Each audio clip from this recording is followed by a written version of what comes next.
Welcome back, boils and ghouls, to more reviews from the Crypt.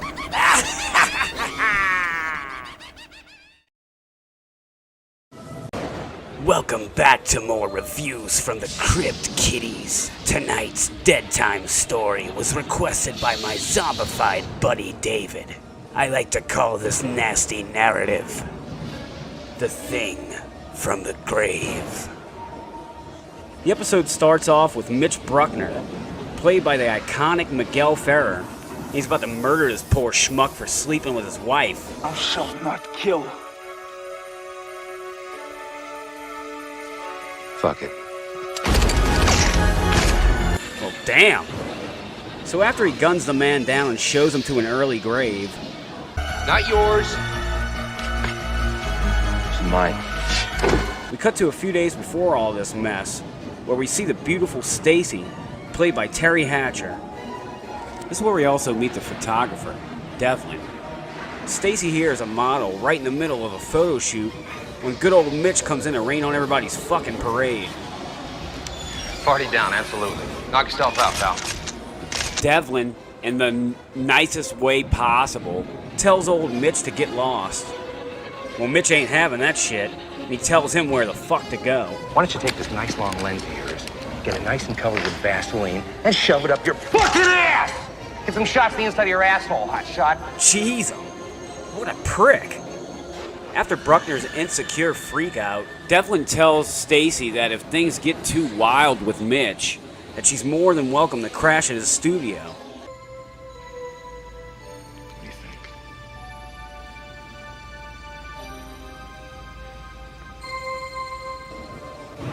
Later on that night, Stacy shows up to take Devlin up on his offer. And then this happens.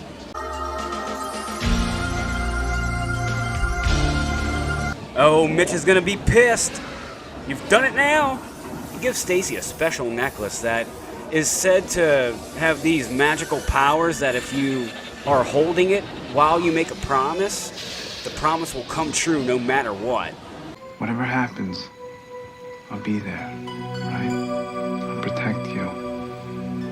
I promise. Then they fuck. And all the while, that crazy asshole Mitch is getting the whole scandal on tape.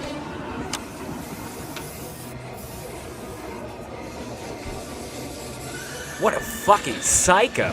Later on, Devlin gets a call from that crazy motherfucker Mitch. I know everything, all right? Don't ask me how. It's not important. He tells Devlin that Stacy's in trouble and needs his help. Look, she doesn't want to see my face. She won't accept my help. But maybe she'll listen to you. Where is she? Get a pen. That's when we cut back to this familiar scene from earlier.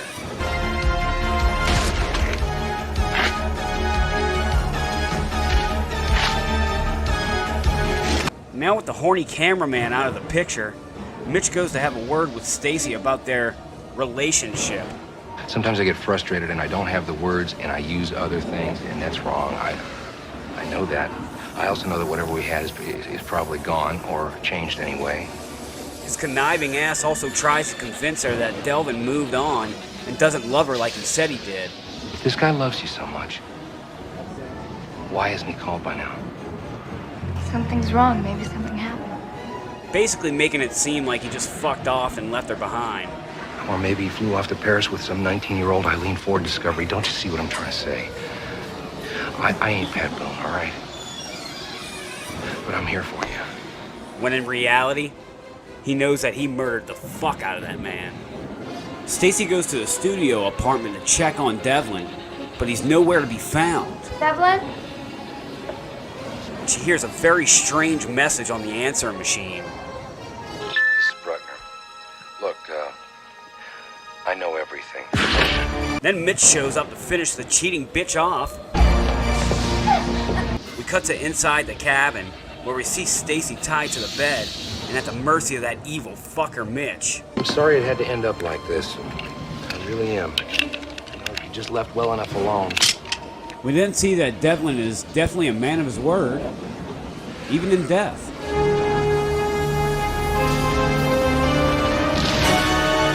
cut back to the cabin where Mitch is telling the story of what really became of her new boyfriend. It's because I buried him in the woods outside, that's why. Yep, he's dead, and he's buried, and he's rotting in the fucking ground right now. But hey, her boyfriend's back, and he's not too happy about being a rotting corpse.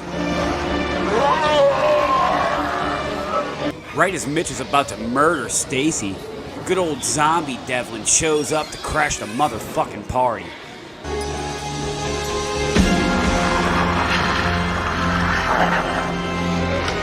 That's some quality zombie shit right there.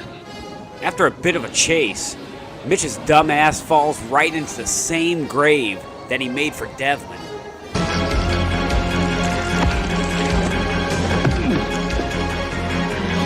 Now ain't that ironic? Then, the zombified Devlin chops off Mitch's fingers with a motherfucking shovel. Zombie Devlin buries Mitch's evil ass alive.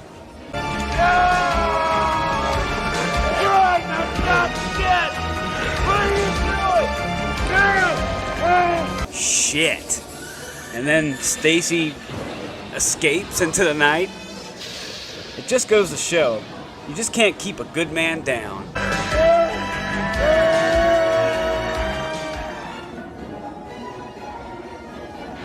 Normally I would call this a boy meets ghoul story, but in this case, the boy was the ghoul. Truly a very classic episode indeed. The performance by Miguel Ferrer is absolutely amazing as Mitch. He just sells that role of the jealous, psychotic, evil villain so well. Tell me something, was that the shoulder she used to cry on? Or was it the other one? He truly killed it. No pun intended. I definitely highly recommend you guys dig up this episode, because it's definitely a true buried classic. This is Scott86, The Thing from the Grave, Reviews from the Crypt. I'll see you next time, kiddies.